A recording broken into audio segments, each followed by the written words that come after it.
Hello everyone, this is Akansha Gupta and welcome to our YouTube channel The Billik.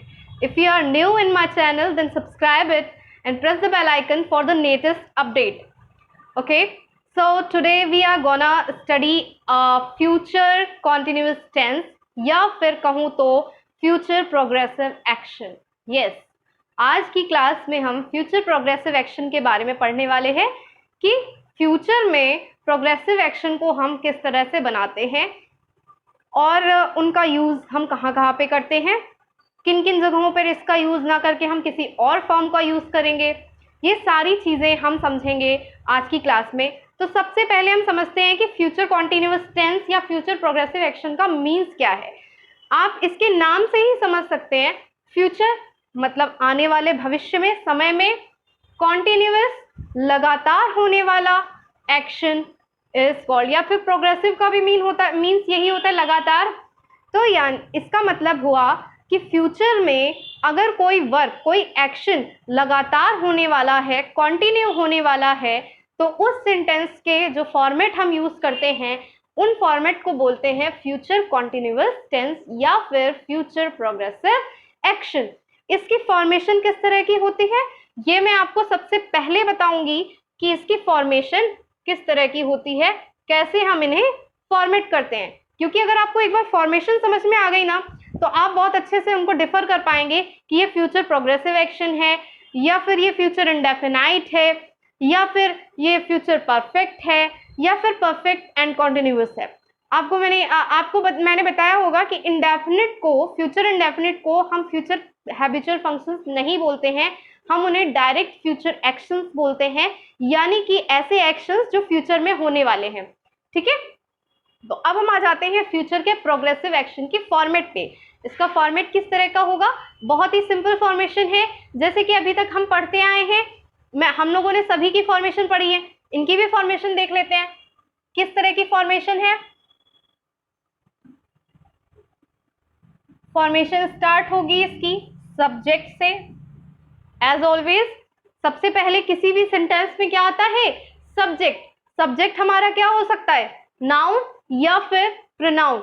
Noun या pronoun आपका subject होता है। Subject के बाद कौन सी हम यहाँ पे ऑक्सिलरी वर्ब यूज करेंगे, अगर हम फ्यूचर में हैं तो हम फ्यूचर के लिए हम विल या शैल ऑक्सिलरी वर्ब का यूज करते हैं, यही यूज करते हैं ना।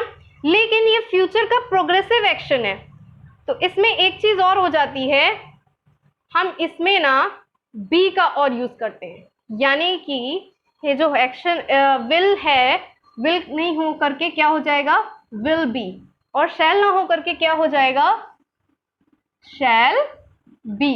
यस, उसके बाद आपको पता है प्रोग्रेसिव एक्शन में हम मेन वर्ब की आईएनजी फॉर्म का यूज करते हैं। मैंने अभी प्रेजेंट पढ़ाया हुआ है, पास्ट पढ़ाया हुआ है, जब भी मैंने कॉन्टिन्यूअस बताया तो मैंने आपको बताया है कि इसमें जो है मेन वर्ब जो होती है, मेन वर्ब की आईएनजी फॉर्म्स का यूज करते हैं। हम मेन वर्ब को डायरेक्ट ना लिख के उसकी आईएनजी फॉर्म से उसको डिनोट करते हैं। जब भी आईएनजी फॉर्म होती है ना, तो वो सेंटेंस ही बता देता है, वो आईएनजी फॉर्म ही बताती है कि ये जो सेंटेंस है ये कॉन्टिन्यूअस टेंस है, यानी कि लगातार होने वाला एक्शन है। ठीक है, मेन वर्ब के बाद आ जाएगा आपका ऑब्जेक्ट, ऑब्जेक्ट के बाद आपका आएगा फुल स्टॉप। ओके, इस सेंटेंस की फॉर्मेशन आपने देखी। फॉर्मेशन के साथ साथ एक एग्जांपल देखते हैं, एग्जांपल से आपको बहुत ज्यादा अच्छे से क्लियर हो जाएगा। विल और शैल का मैंने आपको डिफरेंस बताया होगा कि कहाँ पे हम विल का यूज करते हैं, कहाँ पे शैल का यूज करते हैं। सेम वही सिचुएशन यहाँ पे भी आती है कि विल बी का यूज हम कहाँ पे करेंगे, अदर सभी सब्जेक्ट्स के साथ हम विल बी का यूज करेंगे, और शैल बी का यूज हम आई और वी यानी कि प्रोनाउन के जो फर्स्ट पर्सन होते हैं उनके साथ करेंगे। आई और वी के साथ शैल बी का यूज, बाकी सभी के साथ हम किसका यूज करेंगे, विल बी का यूज करेंगे। चलिए सेंटेंस समझते हैं। पहला सेंटेंस मैं लिख रही हूं, she will be arriving tomorrow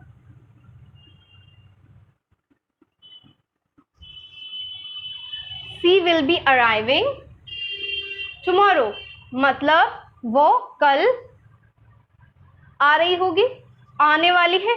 ये एक सेंटेंस पता है, ये सेंटेंस ना ये है तो वैसे फ्यूचर इंडेफिनिट का सेंटेंस, लेकिन इसको मैंने यहाँ इस तरीके से बनाया। चलिए मैं दूसरे सेंटेंस को आपको एक अच्छे से क्लियर कर देती हूँ कि ये तो आपने देख लिया, सी विल बी अराइविंग टुमारो। ये इसका मैं अभी इसका एक रूल में आएगा तो मैं उसको और अच्छे से क्लियर कर दूंगी। कोई और सेंटेंस ले लेते हैं। She will be teaching when I reach the home। जब मैं घर पहुंचूंगा तब वो क्या कर रही होगी, पढ़ा रही होगी। यानी कि अब आप इनको बहुत आसानी से समझ सकते हैं कि वो पढ़ा रही होगी, ये एक सेंटेंस है। फिर व्हेन आई रीच होम, ये भी एक सेंटेंस है। इनको मैंने दोनों एक साथ क्यों बनाया, मैं सिंगल भी बना सकती थी बिल्कुल, शी विल बी टीचिंग, लेकिन मैंने एक सिचुएशन भी लगा दी कि जब मैं घर पहुंचूंगा, जब मैं घर पहुंचूंगी तो वो पढ़ा रही होगी, she will be teaching when I reach the home. या फिर एक सेंटेंस और मैं बोलती हूँ, I shall be making tea। मैं चाय बना रही हूँगी, है ना, मे बी जब तुम आओ तो मैं चाय बना रही हूँगी, इस तरह का कोई सेंटेंस। तो आपने देखा अदर सब्जेक्ट्स के साथ हम विल का यूज कर रहे हैं, और बाकी आई और वी के साथ हम किन का यूज करेंगे, शैल बी का यूज करेंगे। यहाँ पे भी वही सिचुएशन लागू होती है कि अगर मुझे इसको डिटरमाइन करना हो, इंटेंस करना हो, तब हम इसकी जगह पे क्या लगाएंगे, विल लगाएंगे, विल बी लगाएंगे। यानी कि इसी सेंटेंस को हम मोर डेफिनाइट करने के लिए, अभी तो ये डेफिनाइट है, लेकिन इसको ज्यादा डेफिनाइट अगर हमें करना है तो हम शैल बी की जगह किसका यूज करेंगे, विल बी का यूज करेंगे। यानी कि अगर मुझे उसके सामने वाले को ये कंफर्मेशन देनी हो कि मैं ही चाय बनाऊंगी, तो मैं क्या बोलूंगी, I will be making tea. Otherwise मैं चाय बना रही हूँ, सिंपल सा है, I shall be making tea, लेकिन मैं ही बना रही हूँगी, that means I will be. ठीक है, ये विल और शैल का डिफरेंस बहुत अच्छे से समझ लीजिएगा, क्योंकि कई जगहों पर हम लोग को यही कंफ्यूजन होती है कि विल का हम यूज कहाँ कर रहे हैं, शैल का यूज कहाँ कर रहे हैं, और अगर इनका यूज दूसरी जगह पे हो गया तो ये कैसे हो गया। तो इसको बहुत अच्छे से समझ लीजिएगा। फिर आते हैं हम इसकी नेगेटिव फॉर्मेशन पे। क्या होती है इसकी नेगेटिव फॉर्मेशन, चलिए समझते हैं। जैसे कि पॉजिटिव फॉर्मेशन थी, पॉजिटिव फॉर्मेशन के सेम वैसा ही नेगेटिव फॉर्मेशन भी होता है, बस उसमें नॉट ऐड हो जाता है। नॉट कहाँ पे ऐड होता है वही मैं बताऊंगी। तो आया सब्जेक्ट, जो कि सबसे पहले आपका आएगा, सब्जेक्ट के बाद आएगा आपका विल और बी, शैल और बी। नॉट कहां पे आएगा, इन विल और बी के बीच में। ये नॉट कहां पे आएगा, विल बी या शैल बी के बीच में ये नॉट आ जाएगा। ये इन दोनों को ऐड करने वाला बन जाएगा। Will not be and shall not be we will use. ठीक है, subject plus will not be plus shall not be. फिर आएगी आपकी मेन वर्ब। मेन वर्ब कौन सी फॉर्म आपकी यूज करेंगे, आईएनजी फॉर्म हम यूज करेंगे, प्लस ऑब्जेक्ट का यूज करेंगे। ऑब्जेक्ट के बाद आप किसका यूज करेंगे, फुल स्टॉप का।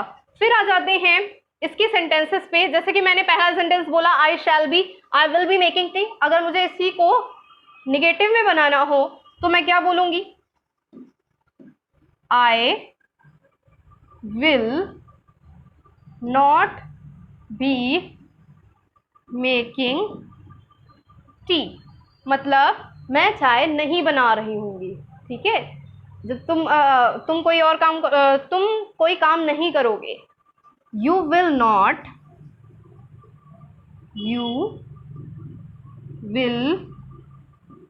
तुम कोई काम नहीं कर रहे होगे, you will not be doing any work. ठीक है, इस तरह से।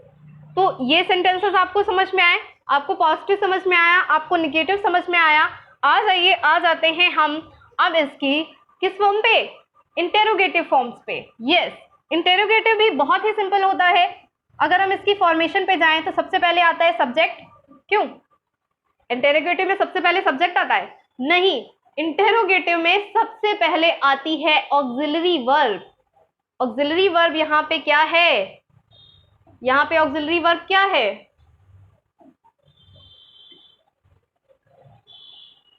यहाँ पे आपकी ऑक्सिलरी वर्ब जो है वो है विल बी या शैल बी। ठीक है, इनका फॉर्मेशन 2 टाइप से होता है। अभी मैं आपको दोनों टाइप्स बताऊंगी। ये आपका फर्स्ट टाइप है, दैट इज जब हम इनकी ऑक्सिलरी वर्ब को फर्स्ट रखते हैं, तो विल बी और शैल बी। विल बी और शैल बी के बाद आपका आ जाएगा सब्जेक्ट, सब्जेक्ट के बाद आपकी मेन वर्ब, मेन वर्ब की कौन सी फॉर्म, आईएनजी फॉर्म। यहाँ पे हम हर जगह आईएनजी फॉर्म का यूज करेंगे। फिर आपका आएगा ऑब्जेक्ट, ऑब्जेक्ट के बाद आपका आएगा क्वेश्चन मार्क। अब इस सेंटेंस को अगर मैं बोलूं कि क्या तुम ही वर्क कर रहे होगे, तो मैं कैसे बोलूंगी, क्या तुम ही वर्क कर रहे होगे, will you be doing the work. अब यहाँ पे देखिए, मैंने लिखा कुछ और है और सेंटेंस का फॉर्मेट कुछ और है। मैंने सब्जेक्ट को बीच में रखा है और बी को बाद में लगाया है। विल बी और शैल बी मैंने पहले लिखा है, फिर मैंने सब्जेक्ट लिखा है, लेकिन मैंने जब बनाया तो क्या रखा, सब्जेक्ट को बीच में रखा। हाँ, आप ये याद रखिएगा कि जब इस तरह के कोई वर्ड्स होते हैं ना, जब दो से मिलकर बनाए जाते हैं, तो सब्जेक्ट हो या फिर नॉट हो, हम उनको बीच में ही रखेंगे। ठीक है, तो यहाँ पे मैंने भले ही इस तरह से लिखा है, इसका मतलब क्या है, विल, विल के बाद आपका आएगा सब्जेक्ट, सब्जेक्ट के बाद आपका बी आएगा। ठीक है, तो will you be doing the work, क्या तुम ही वर्क कर रहे होगे, या फिर क्या वो ही पढ़ा रही हो, क्या वो पढ़ा रही होगी। तो इस सेंटेंस को हम किस तरह से बनाएंगे, विल शी बी टीचिंग, क्या वो पढ़ा रही होगी, विल सी बी टीचिंग।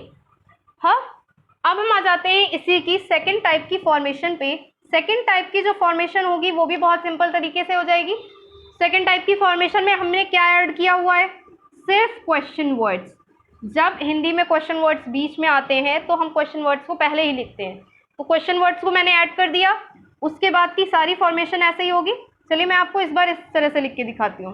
जो विल शैल, फिर आपका सब्जेक्ट आएगा, सब्जेक्ट के बाद आपका बी आएगा, बी के बाद आपकी मेन वर्ब आएगी। मेन वर्ब की कौन सी फॉर्म हम यूज करेंगे, आईएनजी फॉर्म का यूज करेंगे। आईएनजी फॉर्म के बाद हम यूज करेंगे ऑब्जेक्ट का, और ऑब्जेक्ट के बाद हम यूज करेंगे क्वेश्चन मार्क का। ठीक है, ये आपने फॉर्मेशन समझी। फॉर्मेशन के बाद एक सेंटेंस ले लेते हैं, जैसे कि ये वाला सेंटेंस मैंने बोला था, I will not B making tea, मैं चाय नहीं बना रही होंगी। अगर मैं इस तरह का क्वेश्चन करूं, मैं चाय क्यों बना रही होंगी, मैं नहीं बना रही होंगी।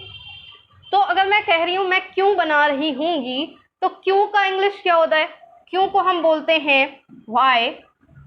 तो हमने सबसे पहले किसको लिखा, वाई को लिखा। दैट मीन्स हमने सबसे पहले किसका यूज किया, क्वेश्चन वर्ड का यूज किया। क्वेश्चन वर्ड के बाद क्या आएगा, will I be, why will I be making tea, मैं ही चाय क्यों बना रही होंगी, क्या तुम नहीं बना सकते हो, डोंट यू। हाँ, अब इस तरह का सेंटेंस आ गया। फिर एक और सेंटेंस अच्छा इसी से रिलेटेड देख लेते हैं। मैंने ये पूछा क्या वो पढ़ा रही होगी, अब मैं ये पूछ लेती हूँ वह क्या पढ़ा रही होगी। मैंने क्वेश्चन एक आस्क किया, वो क्या पढ़ा रही होगी। तो अगर वो क्या पढ़ा रही है ये हमें पूछना है, तो हम सबसे पहले किसका यूज करेंगे, व्हाट का। What will she be teaching, आज की डेट में या फिर कल वो क्या पढ़ा रही होगी। मैंने इस तरह से पूछा कि वो कल क्या पढ़ा रही होगी, what will she be teaching tomorrow. कल वो क्या पढ़ा रही होगी? What will she be teaching tomorrow? तो कल वो इंग्लिश पढ़ा रही होगी. She will be teaching tomorrow. She will be teaching English tomorrow. कल वो क्या पढ़ा रही होगी? इंग्लिश. तो she will be teaching English tomorrow. इस तरह से आपको ये सारी फॉर्मेशन समझ में आई. फॉर्मेशन समझने के बाद आ जाते हैं हम इनके यूजेस देखते हैं कि इनको हम कहाँ कहाँ पे यूज करते हैं. आपके लिए मैं खोल दे रही हूँ, ओपन करते हैं कि कौन से यूजेस हैं.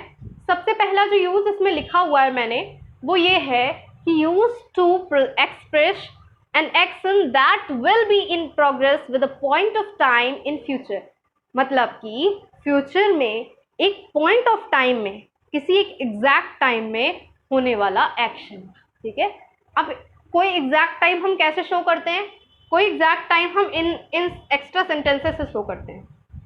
ये जो हमने यूज किया है, When I reach her home, यानी कि हमने एक टाइम बता दिया कि ये पॉइंट ऑफ टाइम है कि इस समय पर जब मैं घर पहुंचूंगा तो वो क्या कर रही होगी? She will be waiting for me. वो मेरे लिए इंतजार कर रही होगी जब मैं घर पहुंचूंगा. ठीक है. अब आपने देखिए दोनों सेंटेंस वैसे हैं तो दोनों ही सेंटेंस फ्यूचर में, तो मैंने एक को प्रेजेंट में क्यों बनाया है? जब इस तरह के सेंटेंसेस होते हैं ना, एक फ्यूचर कॉन्टिन्यूअस में बनाएंगे, एक कॉन्टिन्यूअस का है और एक इंडेफिनिट का है, तो एक आपको फ्यूचर कॉन्टिन्यूअस में बनाना है और दूसरे को आपको प्रेजेंट इंडेफिनिट में. इस तरह से ही आप बनाएंगे. ठीक है. तो ध्यान दीजिए, एक ये सेंटेंस हो गया, बहुत अच्छे से समझ में आया होगा. दूसरा भी सेंटेंस देख लीजिए. What will he be doing when you visit him? बहुत ही सिंपल तरीके से समझिए कि वो क्या कर रहा होगा जब तुम उससे मिलोगे. एक अंदाजा लगाते हैं नाम कि मैं उससे मिलने जा रहा हूँ, तो वो क्या कर रहा होगा उस टाइम पे? वो क्या कर रहा होगा जब मैं मिलने जाऊंगा? क्या वो मेरे लिए कुछ तैयारी कर रहा होगा, या फिर कुछ भी ऐसा हो सकता है? क्या वो मेरे लिए खाना पका रहा होगा? क्या वो मेरे लिए चाय बना रहा होगा? जब मैं उस जगह पर पहुंचूंगा तब वो क्या कर रहा होगा? अगर हम इस तरह का सेंटेंस बोल रहे हैं, यानी कि हमने ये क्या दे दिया? हमने ये दे दिया एक पॉइंट ऑफ टाइम. ठीक है. या हमने क्या दिया? पॉइंट ऑफ टाइम दिया. पॉइंट ऑफ टाइम के साथ जब हम कॉन्टिन्यूअस का एक्शन बनाएंगे तो इस तरीके से बनेगा. सेकेंड पॉइंट पे आते हैं. सेकेंड पॉइंट को समझते हैं कि मैंने क्या लिखा हुआ है. Use to express the future indefinite as future continuous या फिर डेफिनाइट फ्यूचर अरेंजमेंट की तरह. मैंने आपको बताया था फ्यूचर इंडेफिनाइट के टेंसेस को जब हमें डेफिनाइट शो करना होता है और कॉन्टिन्यूअस भी शो करना होता है, तो क्या करते हैं? हम उन्हें फ्यूचर के कॉन्टिन्यूअस टेंस में बनाते हैं. He will be going to Pune by car today.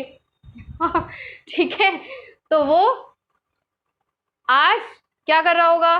जा रहा होगा पुणे बाय कार. वो आज पुणे जा रहा होगा कार से वो पुणे जा रहा होगा. अब इस तरह का एक सेंटेंस है. इसके लिए हम एक चीज कह सकते हैं, ये पूरी तरह से डेफिनाइट भी नहीं है, इसमें थोड़ा सा इंडेफिनाइट का भी एक्शन छिपा हुआ है, लेकिन ये कॉन्टिन्यू भी होगा. इसलिए हम इन एक्शन को, जो पूरी तरह से एक इंडेफिनाइट एक्शन है, लेकिन हम उसे शो कर रहे हैं कि थोड़ा सा डिफाइन कर रहे हैं और साथ में उसकी कॉन्टिन्यूटी भी बता रहे हैं, तो हम उसको इस तरह से बनाएंगे, इस तरह से यूज करेंगे कि ही will be going Pune by car today. Sentence second वाला भी देख लीजिए. सी शैल बी अराइविंग टुमारो. आपको मैंने बताया था सी के साथ शैल का यूज कब होता है. ठीक है. जब कोई ऑर्डर या फिर उसका डिटर्मिनेशन एक एग्जैक्ट वो शो करना हो कि वो कल ही आएगी. ठीक है. तो हमने सी के साथ किसका यूज किया है? शैल का यूज किया है. सी शैल बी अराइविंग टुमारो, कि वो कल आने वाली है, कल आएगी. आगे आ जाते हैं. आगे के सेंटेंसेस, आगे का पॉइंट समझते हैं. Certain verbs that do not admit to progressive action. Yes, ये पॉइंट जो है ये मैंने आपको प्रेजेंट के कॉन्टिन्यूअस में भी बताया, पास्ट के भी कॉन्टिन्यूअस में बताया है. तो मैंने यहाँ पे वो वर्ब्स नहीं यूज की हैं जो इसमें आती हैं. आप पहले की वीडियोस देख सकते हैं उनकी इन वर्ब्स के लिए. तो ये ध्यान रखिएगा कि कुछ वर्ब्स जो हैं ऐसी होती हैं जो प्रोग्रेसिव एक्शन को एडमिट नहीं करती, यानी कि भले ही वो एक्शन प्रोग्रेसिव में हो, लेकिन हम उन्हें बनाते हैं किसमें, इंडेफिनाइट में बनाते हैं। ठीक है, तो इस तरह के जब सेंटेंसेस होंगे वो नेक्स्ट मंथ से दिल्ली में रहने लगेगा। ठीक है, ये सेंटेंस क्या है, अगले महीने से वो दिल्ली में रहने लगेगा। तो जब रहने लगेगा तो वो एक कॉन्टिन्यू एक्शन बन जाएगा, तो हमें कॉन्टिन्यू में बनाना चाहिए, लेकिन हम फिर भी उसको किस में बनाएंगे, हम उसको इंडेफिनाइट में बनाएंगे, इंडेफिनाइट एक्शन की तरह यूज करेंगे, he will live in Delhi from next month, या फिर अगले साल तक मेरे पास एक बंगला होगा, I will own this bungalow, ये बंगला अगले साल तक मेरे पास होगा। ठीक है, तो ये जो ओन वर्ब है ये बहुत कम एडमिट करती है कि वो प्रोग्रेसिव एक्शन में है। लिव जो वर्ड है ये भी कम एडमिट करती है कि वो प्रोग्रेसिव फॉर्म में है। क्यों ऐसा होता है, क्योंकि आप इनको जब प्रोग्रेसिव फॉर्म में लिखेंगे ना, लिव का जब आप लिविंग करते हैं ना, तो इसका मीनिंग ही चेंज हो जाता है। जब ओन को आप ओनिंग करते हैं ना, तो इसका मीनिंग ही चेंज हो जाता है ना। बाकी जब आप वर्ब्स को आईएनजी फॉर्म में यूज करते हैं तो उनका मीनिंग उतना चेंज नहीं होता। गो को आप गोइंग करेंगे तब भी उसका मीनिंग क्या रहेगा, जाना। लेकिन लिव से अगर हमने लिविंग चेंज कर दिया तो दोनों का मीन्स चेंज हो गया। लिव मतलब होता है रहना, लिविंग मीन्स होता है जीवित रहना। ठीक है, तो दोनों चीजों इनका मीनिंग ना चेंज हो, इसलिए ऐसी वर्ब्स क्या होती हैं, नॉन प्रोग्रेसिव वर्ब्स होती हैं।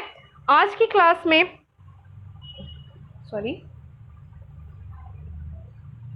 क्लास में हमने क्या क्या सीखा, हमने सीखा फ्यूचर कॉन्टिन्यूअस टेंस क्या होता है, यानी कि फ्यूचर प्रोग्रेसिव एक्शन क्या होता है, फ्यूचर प्रोग्रेसिव एक्शन की हमने फॉर्मेशन सीखी, फ्यूचर प्रोग्रेसिव एक्शन के यूजेस सीखे, और कहाँ पे इनका यूज ना करके हम इनके किसी और फॉर्म का यूज करते हैं वो भी हमने समझा।